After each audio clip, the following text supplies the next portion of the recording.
I've always loved the story of Shanter, so I'm delighted to be down in Ayr today to be retracing his steps on the Blue Bonnet Trail. And where better to start but in the very pub where he began his journey.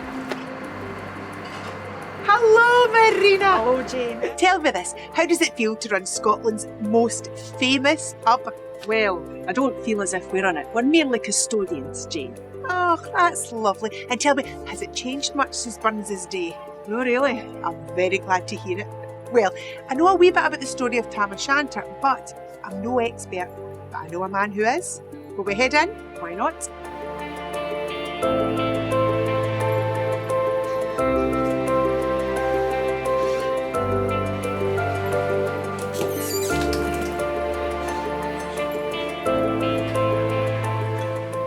So here we are, Ken. Fast by an ingle, blazing finely. Hey, you like that? Absolutely. So tell us the story of Shanter. Well, Tam's here drinking with his mates. It's a fine night, he's enjoying himself, and then he realises, I've got to get home to my wife Kate.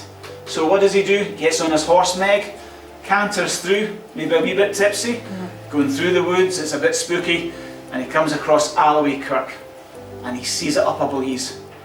Thinks, what am I going to do? He goes into the window and he sees a coven of witches and the devil dancing all around. He's fascinated by this, but he then disturbs them.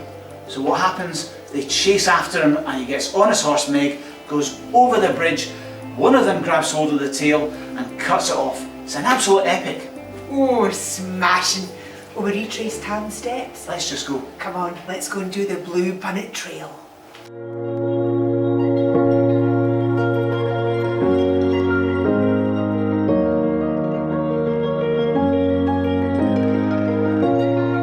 There's the man himself. I see he's popular with the seagulls. How did Shanter come to be written? Shanter was written as a piece of work to accompany a drawing of Alloway Kirk in Captain Francis Gross's Antiquities of Scotland in 1791. Burns requested that the kirk be in the book as it was the resting place of his father. Gross agreed on the condition that Burns write an accompanying story. Oh, I can't wait. Where do we go from here? Down to the old racecourse. Lead way.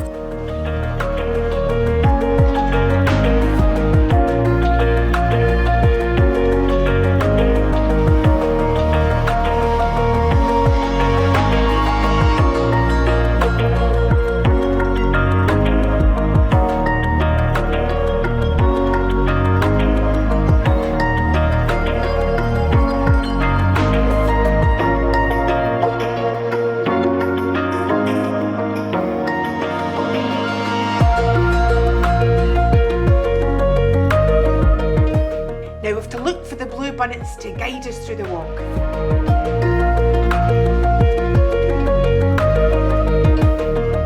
We walk into the old racecourse. There was a racetrack here until about 1907. Now we're turning left here and following the red path round to the golf course. I don't think Tam would have been worried about golf that dark, stormy night, would he? Naig auf, just geese and hoolits. They were the owls. Now we're heading into the trees. Now this whole area would have been thick woods at that time, wouldn't it? Oh yes, where Tam skelped on through muck and mire. Despising wind and rain and fire. And remember, for Burns's audience, spooks and ghosts were frighteningly real. Oh, you're not the only ones. So Ken, who was the real Shanter? His name was Douglas Graham, and he owned the Shanter farm near Kirkoswald. His real wife was Helen, and she was renowned for nagging him for his drinking. Graham used to sit at the fire in the pub and tell fantastic tales to his boozing buddy, John Davidson. Suitor Johnny. Correct. And then Graham repeated them to appease his wife's questioning when he finally staggered home. And that's where Burns' story of Shanter came from. Believe it if you like.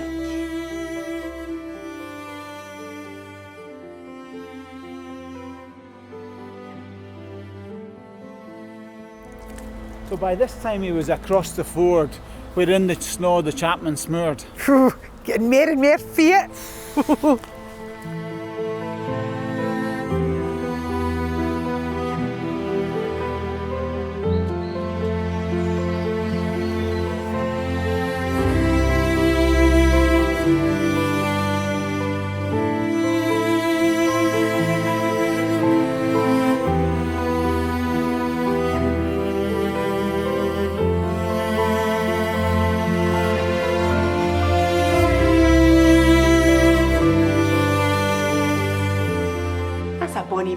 that, eh? So, were there any other stories that Douglas Graham told? Aye. In one story he blamed children for pulling out his horse's tail hair for fishing line while he was in the pub. He of course had to chase all the kids to reclaim his horse's tail, making him very late home. Aye, right, course he did. Aye. The Jackanory of his day. And through the winds and by the cairn where hunters found the murdered bairn. It's a brutal poem, isn't it? Smothered in snow, murdered bairns, suicide. Burns would have known that over 3,000 people in Scotland had been accused of witchcraft in the previous 2 centuries. The majority were found guilty and then strangled before their body was burnt at the stake. That's horrendous, isn't it? Absolutely. Before him Doon pours all his floods, the doubling storm roared through the woods, the lightning flashed from pole to pole, and near, more near, the thunders roll. Now, I've heard it said that his brother Gilbert reckoned that he sat by the River Doon and wrote the poem in a day. In a day, Ken. It's unbelievable. Maybe even right here. Maybe through those leaves. Up here's where Mungo's mother hanged herself. I'll never make it up these stairs. Kirkalloway was drawing nigh where geese and hoolits nightly cry. Gives you the willies. It does.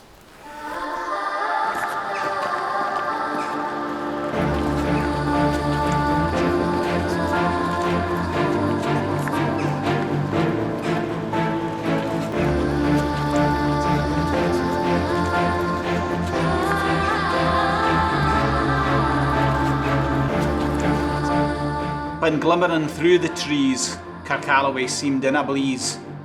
There's his father's grave. Oh, so it is. Oh.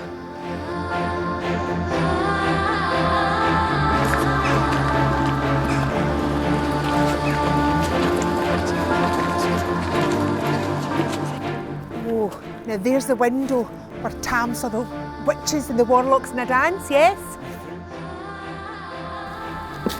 A winnock bunker in the east, there sat old Nick in shape a beast. And there was one buxom witch that was dancing about in a short petticoat. Cutty sack.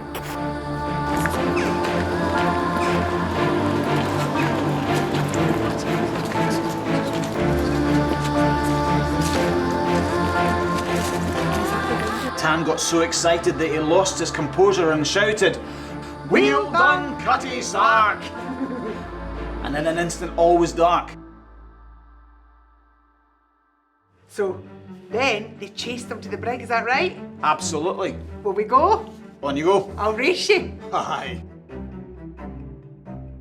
But just as they got to the top of the brig, Nan grabbed Meg's tail and pulled it off. They escaped, but only just. So, the moral of this tale is? If e'er to drink you are inclined and Cutty Sark's run on your mind, Think you may buy the joys our dear. remember Tam o' Shanter's mere.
What an experience that was. I loved the Bluebonnet Trail. Thank you so much, Ken. It's been a pleasure, Jane. I've thoroughly enjoyed it. But I hope you don't mind. I'm going to have to get home to my wife, Kate.